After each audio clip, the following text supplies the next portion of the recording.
తరతరాలుగా మీరు ఇక్కడ ఉన్నారు. మీ పెద్దవాళ్ళు, మీ పూర్వీకులు ఇక్కడనే పుట్టారు, ఇక్కడనే పెరిగారు. తర్వాత మీరు వచ్చారు. అందరూ కూడా ఈ భూతల్లిని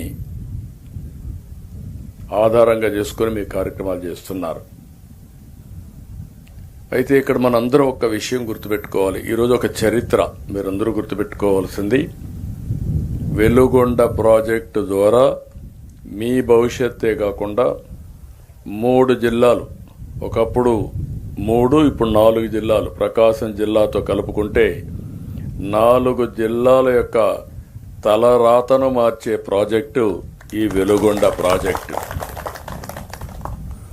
అయితే ఒక్కసారి మనం ఆలోచించుకుంటే గతాన్ని ఇప్పటికి కూడా ఈ ప్రాంతంలో నీరన్నీ పాతాళానికి వెళ్ళిపోయినాయి.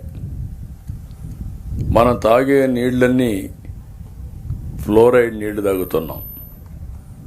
దానివల్ల చాలా మందికి ఆరోగ్య సమస్యలు. దేవుడు సక్రమంగా పుట్టించిన మనకు మాత్రం అనేక సమస్యలు వచ్చాయి, వస్తున్నాయి కూడా. ఇంకొక పక్క కరువు. అనేక సందర్భాల్లో మార్కాపూర్ ప్రాంతం అంటే ఇది ఒక కరువు ప్రాంతం, అన్ని విధాల ఇబ్బంది పడే ప్రాంతం వచ్చింది. ఈరోజు ఒక్కోసారి చరిత్ర, అప్పుడప్పుడు కొంతమంది యుగ పురుషులు పుడతారు.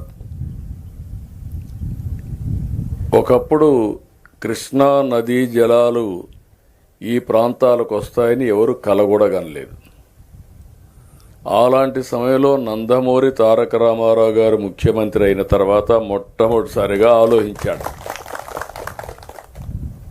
ఆలోచించి రాయలసీమకు కృష్ణా జలాలు ఎట్లివ్వాలి, ఈ మార్కాపూర్ ప్రాంతానికి కూడా నీళ్లు ఎట్లివ్వాలని ఆలోచించినటువంటి మొదటి వ్యక్తి నందమూరి తారక రామారావు గారు 1985లో. దానికి శివరామకృష్ణయ్య గారిని ఒక ఇంజనీర్ని ఆ రోజు అపాయింట్ చేశారు.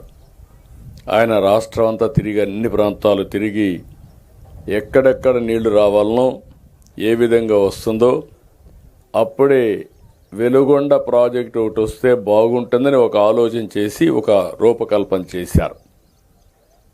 నేను 95లో ముఖ్యమంత్రి అయ్యాను. నేను ఈ ప్రాంతానికి వస్తే మీరందరూ ఒకటే మాట అడిగేవాళ్ళు, మాకు వెలుగొండ కావాలి, వెలుగొండ కావాలని.